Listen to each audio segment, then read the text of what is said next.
Hi Aquarius! Kamusta? Welcome back to Pinay Angel Tarot. This is your February kapalaran para sa mga Aquarius. General love reading, kaya maaaring mag-resonate o hindi. Tingnan natin ang energies connected sa'yo sa love life mo. And right now, it's Aquarius season, kaya happy birthday sa inyo mga Aquarius. Ayan, comment nyo kailan ang birthday nyo. Okay, Aquarius season ngayon eh. So, tingnan natin muna yung angel numbers for Aquarius. We have 666 reflection. When you allow time for reflection, you allow yourself to see where inner shifts are needed. It's time for you to look at your beliefs and ask, is this serving me, or is it the right time? Or is it time for me to release this? Reflect, refocus, and readjust. Ayan, something about right time yung nasabi ko eh. May something na kailangan mong baguhin sa mga paniniwala mo or sa attitude mo. Pag-isipan mo at mag-adjust ka. Mukhang yan na nga yung ginagawa mo and you are trying to achieve balance. Affirmation: as I refocus on what serves my highest good, I feel myself shift into my highest self. Ayan, merong pagbabago nangyayari sa'yo and you are improving yourself. This is a big transformation for you. Okay, so nice. So, love energies. Tingnan natin, anong love energies for Aquarius? We have twin flame. Trust the magnetic pull of your twin flame. It will guide you towards them. Actually, itong energy na to, pwede din tong soulmate connection, guys. Toxicity. Toxic relationships can drain your energy and self-worth. Be aware. Okay, I see someone na kakonect mo. There is strong attraction. Yun nga lang, merong toxic dito sa twin mo or sa soulmate mo. Doorway, an opportunity is about to present itself that leads you to a new person. May mga changes din. Merong other people involved eh. Proposal, an offer or proposal in the near future that comes as a surprise. Okay, someone wants to come in sa buhay mo. Merong gustong pumasok sa buhay mo. Itong twin flame energy or soulmate energy, yung nga lang, merong pag-uusap, pero merong something sa taong to na kailangan pa niyang i-heal. I can also see na na-obsess sa'yo itong taong to. There is obsession. Heartbreak sa bottom of the deck. Someone na niloko ka, at siya ngayon yung nasasaktan kasi ayaw niyang mawala ka. So, gustong humingi ng tawad itong taong to. Okay. From the tarot, overall energy is the Hermit. Gusto mo mag-isa ngayon eh. Talagang sarili mo muna yung priority mo.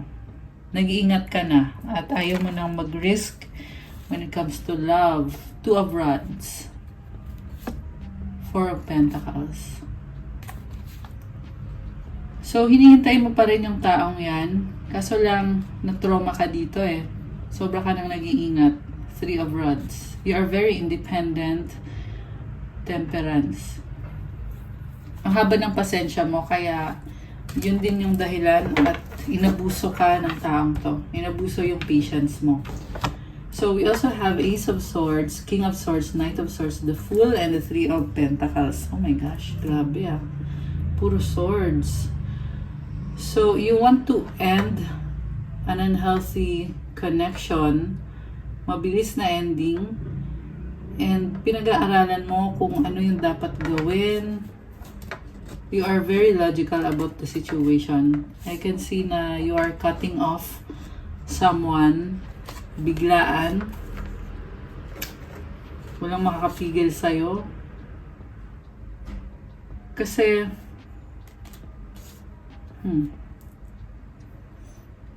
gusto mo kasi ng partnership eh, at hindi nabigay sa'yo ng taong yon yung partnership na gusto mo sa isang relationship. Baka may kang air sign, Gemini, Libra, Aquarius. Merong energy dito ng Virgo, Earth sign, Capricorn, Taurus, Virgo, Gemini, Aquarius, and yeah, although this can be any sign. Meron ding konting fire sign, Aries, Leo, Sagittarius. And then we have King of Pentacles, Six of Pentacles, the Magician, the Star, Eight of Rods. Masyadong seryoso sa buhay yung nakikita ko dito eh. Baka may anak na kayo, may energy ng bata. This is someone na hindi niya kayang mawala ka. Kasi party ka na ng buhay niya. Earth sign, Capricorn, Taurus, Virgo.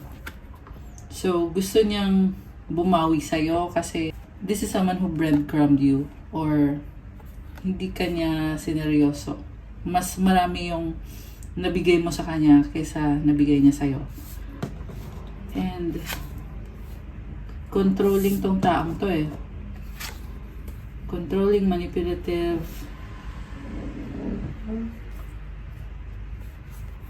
Okay, the Star and the Eight of Rods. Merong parang nakita ko dito something about money issue. May issue sa pera na siguro ginagamit niya sa sarili niyang pangangailangan instead of sharing it with you.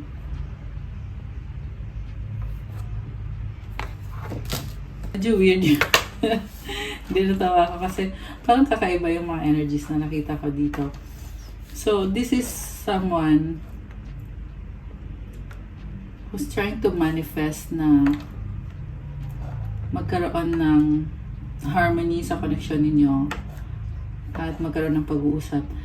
Hindi ka susukuan itong taong to sa nakita ko. Marami pang mangyayari or at least sa isip niya ay maraming gusto mangyari itong taong to sa connection ninyo. So, clarify natin guys. Parang problemado siya sa kaperahan niya eh. Okay. Two of Rods din. Ikaw lang yung hinihintay niya. Malamig siya sa'yo eh. At hindi niya sinasabi yung mga plano niya. Naghihintay lang siya. The Sun. Okay. Clarity, positivity. Moon. Wow. Sun and Moon. Tower. Oh my gosh. So, meron ako nakikitang transformation dito sa relationship na to. Parang napaka-intense na transformation. Okay.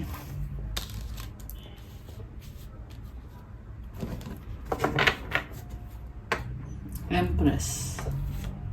Five of Rods. Merong conflict dito eh. At sa nakikita ko, mas pipiliin mo yung sarili mo. You are someone na marami kang na-attract na blessings. Kaya you will not allow this person back into your life nang hindi clear sa'yo kung ano ba talaga yung relationship nyo. Page of Cups, baka mas bata siya sa'yo or may ugaling immature tong taong to. Two of Swords. Six of Rods. At the same time, nakikita ko yung parang feeling masaya kayo nitong taong to. For some of you guys, gusto niyo magkaroon ng peace and harmony kasi may mga bata na involved dito. Kung mag-aaway man kayo nitong taong to, ayaw niyong madamay yung mga bata. And yun yung dahilan kung ba't hindi mo maiwan-iwan itong taong to eh. Kasi may mga anak. Okay. So, itong lumabas dito na Sun, Moon, and the Tower, this is a conversation. Merong pag-uusap. Merong trigger. Ayan. Yung taong ka-deal mo ay someone na very controlling. Pero, na-expose yung ginagawa niyang yung pagiging controlling niya. So, nagkakaroon ka ng realization kung bakit nagkakaganyan yung taong yan. And I feel like it's coming from trauma. Something sa emosyon niya or deep within the emotions of this person na takot siyang masaktan eh. Kaya sarado yung heart chakra. Okay? At yan yung nagiging problem ninyo. Hindi kayo nagkakasundo kasi itong taong to ay masyadong guarded. Okay. So, also, nakita ko dito, yung basta nga, mayroon kang ka-deal na older, mas matanda sa'yo, or Baka magulang mo. And nagka-clash. Okay, nagka-clash kayo. This can also be anyone. Pwede rin ito yung person mo na hindi kayo nagkakasundo, nagko-conflict kayo. Pero takot kang sabihin kasi sinubukan mo na sinubukan mo nang ayusin pero hindi nag-workout, hindi siya nakikinig sa'yo. Okay. Wheel of Fortune. So there will be big changes here. This is about expansion and growth. So there will be a positive shift sa connection na to. Okay? And you will be happier. Happier. Ayan. Yan yung nakikita ko para sa'yo. Page of Pentacles. Although parang hesitant ka parang wala kang tiwala. Pero mararanasan mo to na merong mga changes dito sa connection nyo. Six of Swords moving towards calmer waters. Ten of Rods, you will not anymore control or you will not be controlled by your emotions kasi nagkakaroon ka na ng mga realization. Page of Rods, Four of Cups. Bagong-bago yung energy mo dito. Nandito yung Ten of Cups. You will be happier. Queen of Rods, mas maraming magmamahal sa'yo.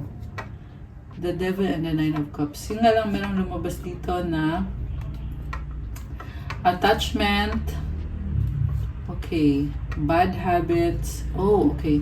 Alam mo, nakita ko dito, you will break cycles. Yung mga addiction, unhealthy patterns, unhealthy habits. Nandito yung the Justice card with the King of Rods. Okay. Yeah, I feel like yung conflict na to ay temporary. So, sabihin na natin, matagal na kayo nag-aaway ng taong ka-deal mo, pero temporary siya in a sense na hindi yan forever. Magkakaroon ng mga positive changes. So, siguro, I feel like in the past 2 years, 2 months, 6 months, or 8 months, or merong 5 months din dito, na pinagdadaanan nyo itong mga conflict na to. Pero this time, mas magiging masaya yung vibe. Okay, the Lovers is here at the bottom of the deck. Grabe. Soulmate connection. Hindi mo matitiis tong taong to Kahit sabihin na natin na naging toxic. Pero this is someone na soulmate or twin flame mo siya. Okay? Kaya hindi magtatagal at magiging okay din kayo. Tingnan natin ang love energies nitong taong to. Or yung, yung mga messages pala. Ano mga messages para sa'yo galing sa taong to? It was my fault but I blamed you. Ayan. Sometimes I stay awake thinking about you. So, itong person na to, kahit nagpakita siya ng hindi magandang ugali sa'yo, pero lagi kanyang iniisip Hindi lang niya alam kung paano sabihin sa'yo yung totoong nararamdaman niya. Ang totoo niya is gusto niya magkaroon ng peace and harmony, pero they're coming off as very controlling, manipulative. Okay, you came closer than anyone. So, mahalaga ka sa kanya. Kaya ka din niya pinoproblema ng bongga. We both know I'm not the one for you. So, 505, angel numbers on my screen. Alam mo, yung person na ka-deal mo, suffering from insecurities. Finding out the truth crushed me. Ayan, insecurities. I'm starting to understand our connection. Okay, sa dulo, meron pag-uusap dito at magkakaroon din ng realization tungkol sa connection nyo, yung taong ka-deal mo. Okay, ano pa ba mga energies connected sa inyo? Tingnan natin.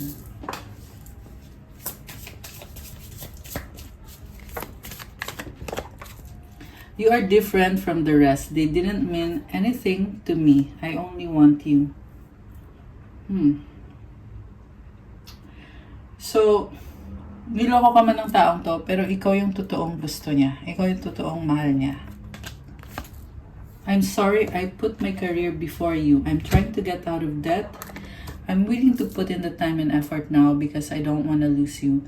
So, kung binaliwala ka man ng taong to, ay, sabi ko nga, parang mayroong insecurity So, kaya niya ginawa yon sa kagustuhan niya na ayusin yung finances niya, yung career niya. And ngayon, willing na siyang mag-effort para magkaayos kayo. And like I said, marami pang mangyayari dito. Okay, anong mga iba pang energies dito na connected sa sa'yo? Okay, sa'yo naman to. Ano mga energies mo ngayong Aquarius season at ano pa yung mga blessings na paparating? Okay, blood of Jesus protects you. Oh my gosh. So, grabe to oh. This is a spiritual protection. So, andyan si Jesus, pinoprotektahan ka. Grabe. So, sa bottom of the deck, we have deep breathing. Ayan. So, siguro kailangan mong ikalma yung sarili mo. Mag-deep breathing ka to release old energies and to welcome new energies. One more. Okay. One more. Ano pang energies ni Aquarius or yung paparating? Healthy mind. Okay, I love that. Ancestors. Okay, your ancestors are with you. Unicorn. Okay. So, unicorn, very unique kasi. Si Aquarius ay talagang unique naman talaga. Kaya lumabas yung unicorn energy. It means na kahit kakaiba ka, hayaan mo yung ibang tao na isipin nila kung ano yung isipin nila about you. Dapat focus ka sa sarili mong path. Okay? Kung ano man yung gusto mong mangyari sa buhay mo. Kung ano ang mga pangarap mo. 808 on the screen. Okay, we have Akashic Records. So, you may be someone na talagang malakas ang intuition mo or you have access to the Akashic Records. Ibig sabihin, naaalala mo yung mga, meron kang mga past life memories na naaalala mo. And tumutulong yan sa'yo to give you good energy or to heal you, to bring healing sa buhay mo. You are beautiful. Wow! Help others. Okay, sobrang matulong yan. Sacral chakra. So, sacral chakra, it makes you very creative and also passion to eh. This is a passionate energy. Okay. Alam mo, ang strong talaga ng attraction dito sa connection nyo, ng taong kadil mo. Okay, meron 3 zero. This energy symbolizes new beginning and a leap of faith. Ayan. So, good luck sa bagong simula. Kuha tayo ng advice card. Okay, advice para kay Aquarius. At dahil birthday mo, kukuha tayo ng okay, isang advice at isang mensahe galing sa universe. Ano mensahe galing sa universe?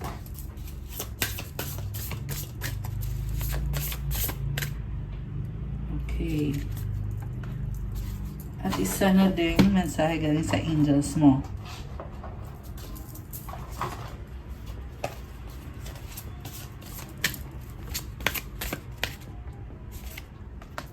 Okay. So we have, tingnan natin. The Miracle of Forgiveness, Archangel Jeremiel. Thank you, Jeremiel, for helping me understand the process of forgiveness. Alam mo, very serious yung nasisense ko na vibe dito. So, kailangan magpatawad at sobrang healing nitong energy na to. Okay, so i-embrace mo yan. So, ayan, i-comment mo dyan. Thank you, Archangel Jeremiel, for helping me understand the process of forgiveness. Study and learning. Thank you, angels, for allowing me to see that every day is a learning day. Okay, mahilig kang magbasa at marami kang natututunan or baka meron kang pinag-aaralan ngayon. We have service. You stop using the universe to try to get what you want and start asking love to use you. You offer all and want to be of service. Ironically, many desires become fulfilled without grasping or manipulation. Alam mo yung trabahong ginagawa mo, yan din mismo yung nagdadala ng blessing sa'yo. Kasi nakikita ni universe yung effort na ginagawa mo at sinusuklian yan ng maraming blessings. At gusto ko yung card na to, ang ganda. Magaan. Magaan yung pakiramdam. Tsaka parang I feel connected to nature. Siguro mahilig kayo sa nature. So, yeah, I love this. So, i-claim mo itong desires become fulfilled. Hindi mo daw kailangan kontrolin yung sitwasyon. Kusa na lang daw nangyayari yung mga pinapangarap mo, yung mga minamanifest mo. Ayan. And, ang mensahe galing sa universe is, I honor how I want to feel. I love this. Ang daming stars. So, pahalagahan mo yung nararamdaman mo kasi nagdadala ng healing sa'yo yan. Okay? Yan yung mensahe para sa'yo. Ang feel ko dito, meron pang something sa'yo na kailangan mong i-heal. So, ipag-pray mo yan. Okay? Ayan. Okay, guys. That's all for your February kapalaran for Aquarius. Again, happy birthday sa inyo. Please like, comment, subscribe, and hit the notification bell. Kung kailangan nyo ng gabay, kung nag-resonate at kailangan nyo ng more information, you can book a private reading. Message na kayo sa Viber or sa WhatsApp para mas mabilis. Nasa description box po yung contact details. Thank you, Aquarius! I love you guys. Have a good day. God bless you all. Stay safe. I'll see you again soon. Enjoy your birthday season. Enjoy the Aquarius season. And see you again soon. Thank you. Thank you. Bye!